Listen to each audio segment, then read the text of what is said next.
What is up, everybody? Welcome back to the Lucky Titan podcast. My name's Josh Tapp, and I am so stoked to welcome you here today because today I have a good friend of mine, Robin Landa, coming to join us.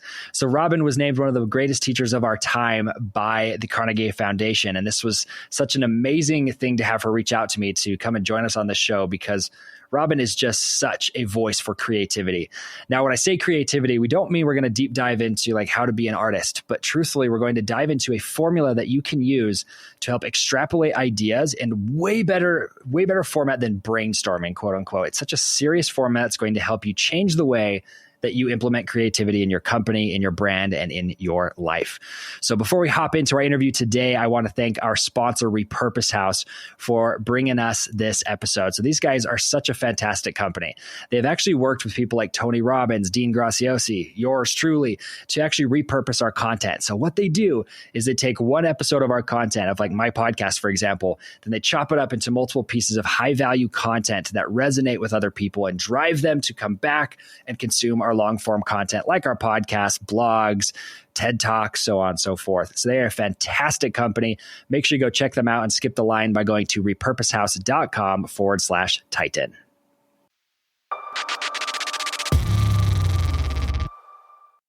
Hello, everybody. We're back here with Robin Landa. You've probably already heard from the intro, like how amazing of a person she is, but I probably forgot to mention this in the intro, so I'm going to mention it now. Robin she was from the Carnegie Foundation. They basically called her one of the greatest teachers of our time, which is huge. I'm a big fan of the Carnegie Foundation, first off. So when Robin reached out to me and she said, Josh, I want to come on your show. I want to talk about creativity and basically taking ideas and making them actionable and something that we can use. I thought it was so intriguing because many of you have been asking me and you've been coming to me saying, Josh, I don't know where to start with an offer. I'm trying to write a book. I don't know where to start. I'm trying to launch a podcast. I don't know where to start. And funny enough, guys, this is just kind of an interesting thing of showing different people's strengths. For me, I've never had a problem coming up with ideas. It's kind of been I feel like a strength that I've had. But everybody's been coming to me saying they've been having issues with this. So I said, man, let's bring Robin in. It's the greatest teacher of our time on this concept. So open your ears and get ready to take some notes on this. So Robin, thank you so much for joining us today. Very excited to have you here. I'm very excited to be with you, Josh. I'm a big fan. Thank you. Thank you so much. Well, Robin, I want to kind of kick this one off, really just to understand your story. We were talking beforehand. You said, hey, I'm living on Broadway. Not like in around. I'm on Broadway. And first off, to live in Broadway, you're in and around a very creative community, right? There's the museums, there's actually Broadway, right? The main reason why you're there. But I'm kind of curious, what ended up pushing you towards living in Broadway, writing books, being a creative yourself? And then what was that pivot point for you where you realized, holy cow, this is my area of expertise? Well, I was always creative. Even as a little kid, I was always drawing and designing and choreographing dances in our basement. In fact, my father had gotten me a pad of figures that I could design fashion designs on. And I was about, 8 years old. And I filled up the whole pad and my mother showed it to my paternal grandfather, who was in the dress design business. And he didn't believe that I had designed them. He thought that I had copied them from pros. So I've always been doing this kind of thing. Wow. That's amazing. So you're actually kind of multi-generational too, right? So you have your grandfather was a dress designer. Was it like for Broadway or what was he doing? No, it was just regular career wear for women, but he actually he hired designers. He owned the factory. But my father was the professional dancer. So wow. What type of dance did he do, out of curiosity? He started off as a chorus line boy, and then he finally morphed into teaching and owning a dance studio and teaching ballroom and Latin and hustle and swing and all those wonderful dances. Yeah. So what was that moment for you when you realized, wow, this is for me? Like being a creative, teaching people how to be creative. I mean, going from a family where they're dancers, they're designers, this kind of stuff, and they said, I'm gonna go into teaching. First off, were they happy about that, or were they like, no? My mother was happy that I was going to be a teacher. She thought that was nice to have the summers off. She really tried to see it as something that would be stress-free. And my father was disappointed. He wanted me to be a physician, like something that he wanted to be. He definitely did not want me to be a professional dancer, because I don't know if you know or your listeners know, but that's a very short career. I mean, Yeah. it's like professional athletes. You're done by early 30s. And so he knew that was a problem, and he dissuaded me. But when I was in graduate school, I got a teaching fellowship. So I was able to teach a course in color theory to freshmen while I was in graduate school. Wow. And I absolutely fell in love with teaching. But when I graduated, I went to work in the industry. And then I finally went back to something that I really felt was my calling. And I've never regretted it. I love it. I love giving people careers. That's how I see it. In my program at the university, we, believe it or not, have 98% employment rate. Wow, that is amazing. What school are you at right now? I'm at Kane University, which is a public university in the state of New Jersey. Amazing. That's amazing. And what I love about what you're doing, Robin, is it's not just, I mean, you're not just saying, okay, I'm going to be a teacher, I'm going to be a dancer. You're being creative with your own career, right? You're basically forging your own path by saying, this is what I want to be, or who I want to be, and what I want to accomplish. And what was so intriguing to me about your book, right? So like diving into the concept of ideas, and there's two pieces I really want to cover today, just to kind of give you some backdrop on this. I'd love to cover, number one, like how to generate really good ideas, but secondly, how to commit to them and actually bring them to fruition, because I think that's the piece that most people falter with. So can you kind of walk us through your framework that you teach on how to formulate ideas and like creative ideas? Yes, I have a new framework. It's the first new framework since mid 20th century, if you can believe that. Wow. Yeah, brainstorming was introduced mid 20th century. And I found that brainstorming is good when you want to just build camaraderie in teams, but it really falls short for a lot of people, because you have to toss out either a partially formed idea or a fully formed idea. But how do you form the idea? And so after teaching for many years, I codified it, and I call it the 3 Gs. And you have goal, gap, and gain. And we all kind of know what a goal is. So you said, people come to me and say they want to do a podcast or they want to write a book. That's a goal. But people think that that's the idea, but it's not. And the gap is where it gets really, really interesting. And that's where your listeners might think about, if I want to create a podcast, well, what's the gap? What's missing in podcasts? What are people not covering? What are people not talking about? Or if it's a business, is there an underserved audience? Is there a completely ignored audience? Is there a new method of delivery? Is there a new process? Is there a process that's not been explored? Is there a toxic-free process? Is there a way that you can solve a chronic issue like houselessness? So, for example, people are now using 3D printers to build homes because it's much lower cost than traditional housing costs. So that gap is really, really critical. And when we do research in academia, we always do a search to see what's been written about, and we're looking for a gap. What's missing? Right. And how can you move something forward? How can you fill a void? And then the gain is what I think makes it a worthwhile idea. And so beyond profit, and I'm sure you're familiar with this and your listeners are too, the triple bottom line. Instead of it's just profit, I always think about people, the planet, and profit. And so for me, there has to be a benefit in filling this goal and filling this gap, because we're at an inflection point in terms of the planet and society. And I really think that we have to think about the impact of what we commercialize, of what we do. Yeah, that is such a unique framework, Robin. I really love that. And I love the gain part, because that's like what we're all about over here. It's hard sometimes, I found, because I feel like I'm imposing on people. It needs to be about the people, right? But what your framework just lines up is like, how does it actually provide real value to the world, right? Which exactly. I love about that. And you said it was people, planet, profit. I've actually never heard that. Yeah, it's the triple bottom line instead of the single bottom line, which is profit, which is what, of course, that's important.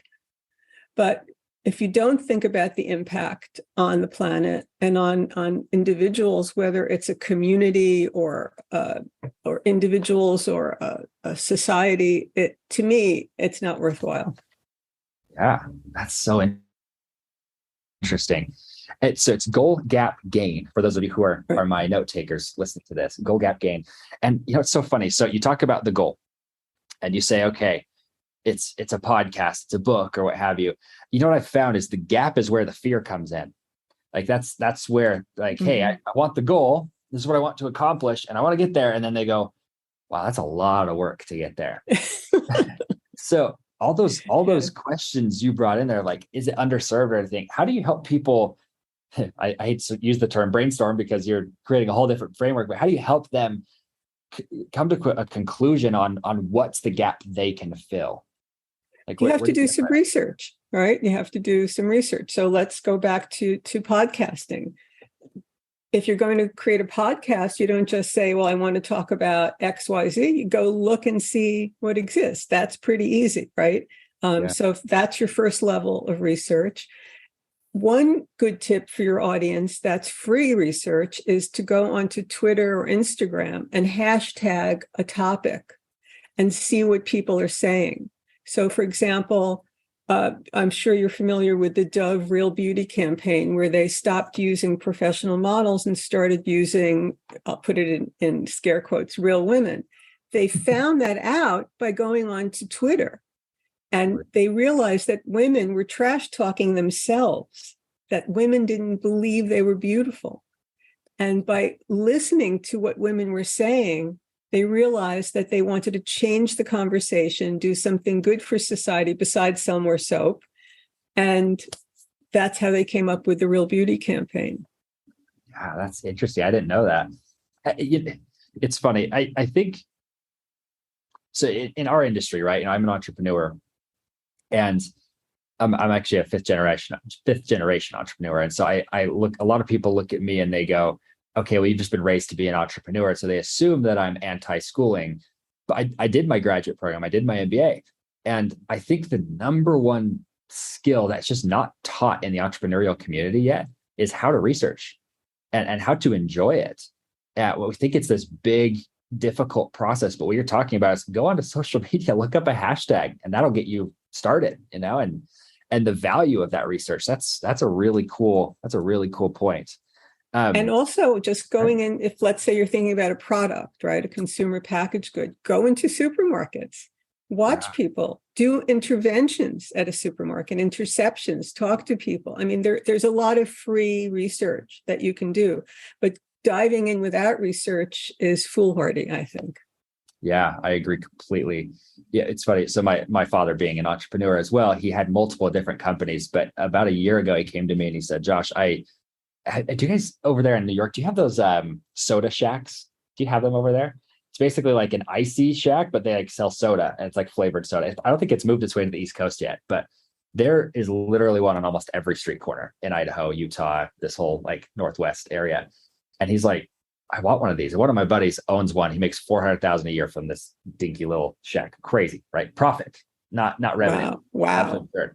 But anyways, it was so interesting because my father was like, hey, I want to have a company like this. And so what he did is he went and sat in different areas with a ticker and counted how many cars drove past. And then he sat outside of these shacks and counted how many people went through on a daily basis, looked at their signage, did all this different stuff.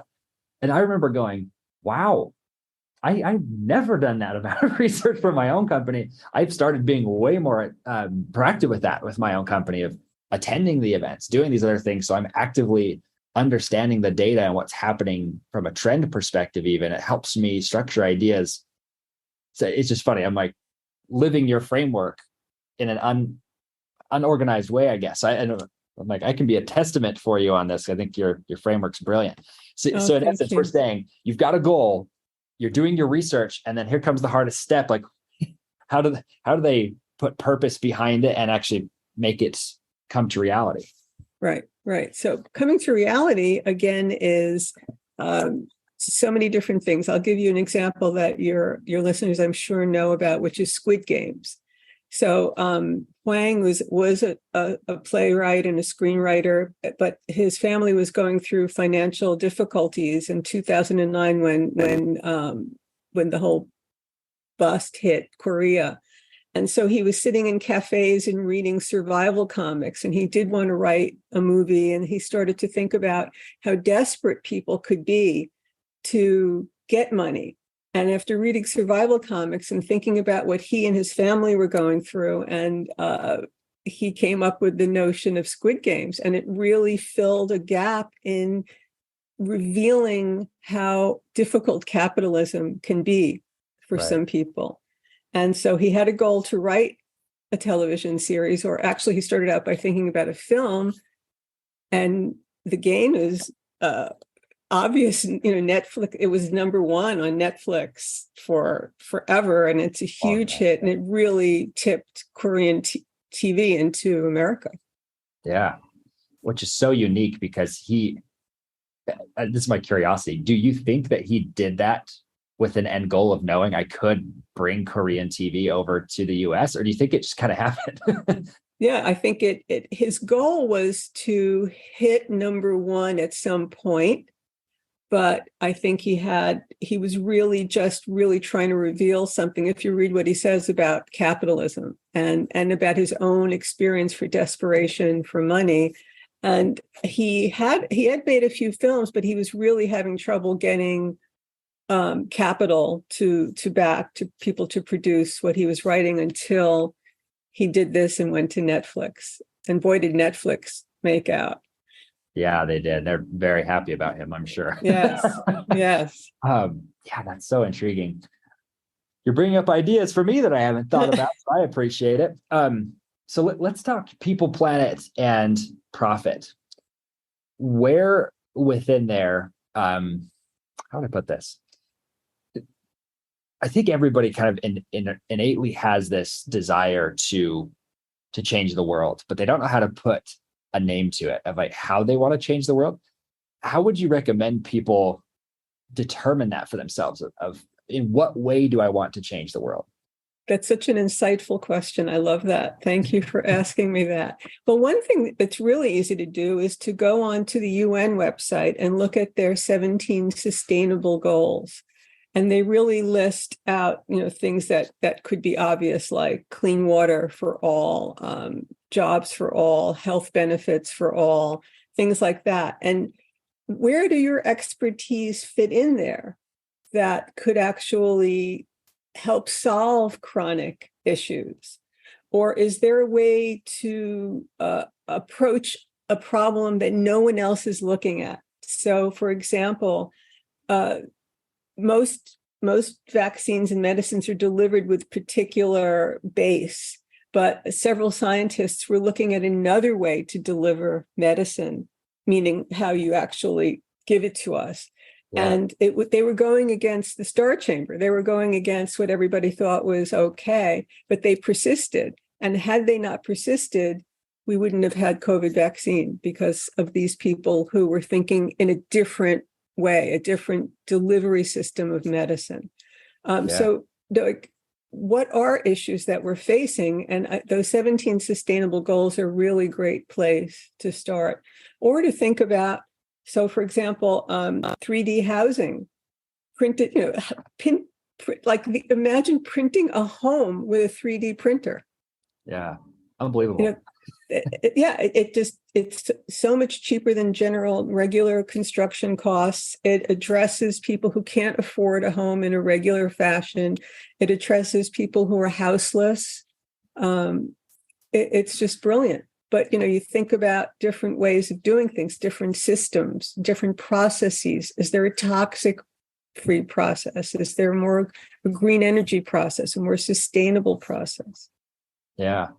And, it's so interesting. You mentioned this earlier in the conversation. I think it's guiding right into this too, about how the world's almost at this tipping point or pivot point where we've kind of passed the industrial age, the information age, and we're almost entering into like an influence age.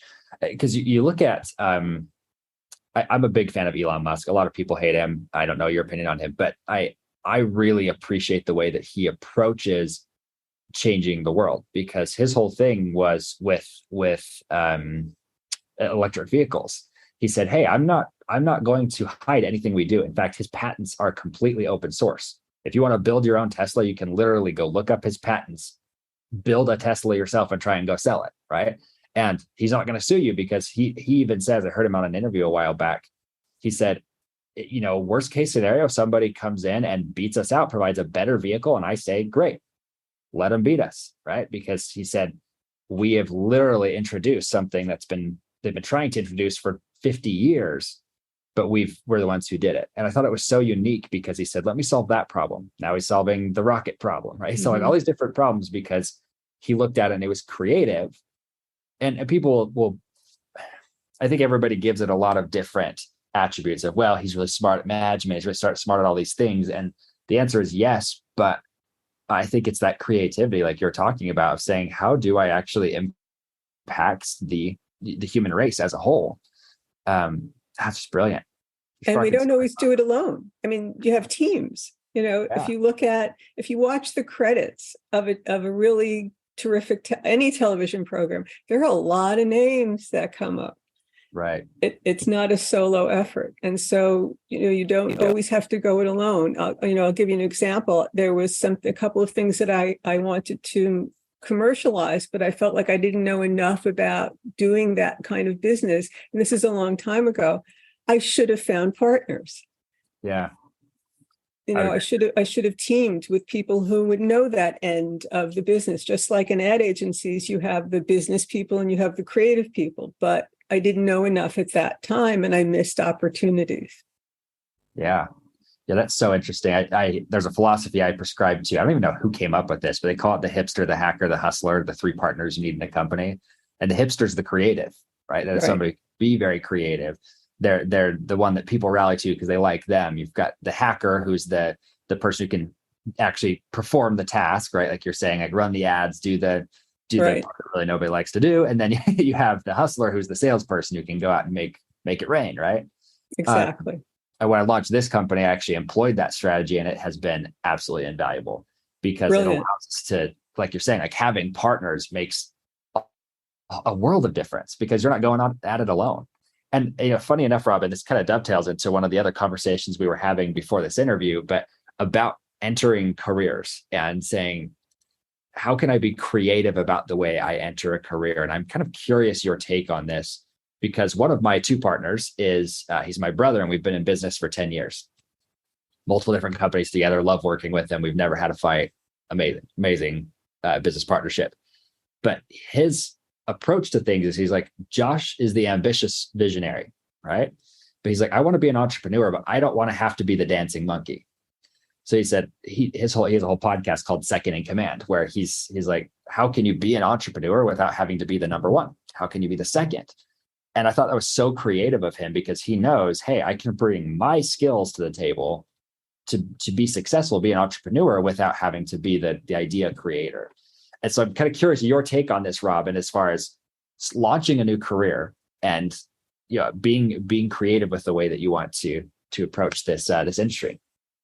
Well, I think it's really important to get mentors, right? So you're working together. You said your father was an entrepreneur. Mozart's father was a musician and a music teacher. I mean, people don't usually Tiger Woods, the Williams sisters, there's a coach, there's a mentor.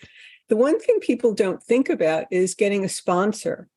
And it's somebody in your career who will advocate for you, who will put their name, right? So you put your name behind somebody else. Your name has cachet. Your name is well respected.